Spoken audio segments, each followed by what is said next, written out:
भगवान शिव ने पार्वती जी की मगरमच्छ बनकर क्यों ली परीक्षा। पौराणिक कथाओं के अनुसार माता पार्वती ने भगवान शिव को अपने पति के रूप में पाने के लिए सैकड़ों वर्षों तक कठोर तप किया था।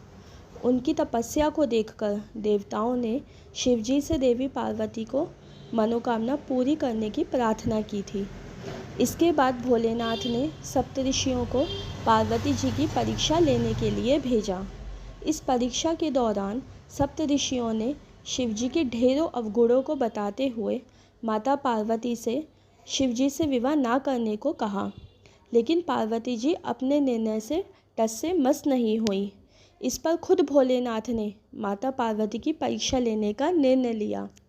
माता पार्वती के तप से प्रसन्न होकर शंकर जी उनके सामने प्रकट हुए और उन्हें वरदान देकर अंतर्ध्यान हो गए। कुछ क्षणों बाद ही एक मगरमच्छ ने एक लड़के को पकड़ लिया और लड़का मदद के लिए पुकारने लगा। बच्चे की आवाज़ सुनकर पार्वती जी नदी किनारे पहुंची और उनका मन द्रवित हो गया। इस बीच लड़के ने माता पार्वती को देखकर कहा कि मेरी ना माँ है ना बाप, ना कोई मित्र है, माता आप ही मेरी रक्षा करें। इस पर पार्वती जी ने मगरमच्छ से कहा कि ग्राह इस लड़के को छोड़ दें। इस पर मगरमच्छ ने कहा कि दिन के छठे पहर जो मुझे मिलता है उसे आहार बनाना मेरा नियम है।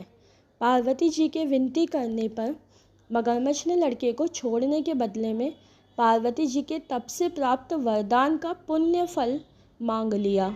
इस पर पार्वती जी तैयार हो गई। मगरमच्छ ने बालक को छोड़ दिया और तेजस्वी बन गया। अपने तप का फल दान करने के बाद पार्वती जी ने बालक को बचा लिया और एक बार फिर भोलेनाथ को प्रसन्न करने के लिए तप करने बैठ गई। इस पर भोलेनाथ दोबारा प्रकट हुए और पूछा कि तुम अब क्यों तप कर रही हो, मैंने तुम्हें पहले ही मन मांगा दान दे दिया है। इस पर पार्वती जी ने अपने तप का फल दान करने की बात कही। इस पर शिवजी प्रसन्न होकर बोले, मगरमच्छ और लड़के दोनों के स्वरूप में मैं ही था। मैं तुम्हारी परीक्षा ले रहा था कि तुम्हारा चित्त प्राणी मात्र में अपने सुख दुख का अनुभव करता है या नहीं।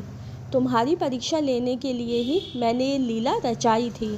अनेकों रूप में दिखने वाला मैं ही एक सत्य हूँ, अनेक शरीर में नज़र आने वाला मैं निर्विकार हूँ। इस तरह पार्वती जी शिवजी की परीक्षा में उत्तीर्ण हुई और उनकी अर्धांगिनी बनी। भोले बाबा की जय। वीडियो पसंद आई हो तो लाइक कीजिए और चैनल को सब्सक्राइब कीजिए। बाय।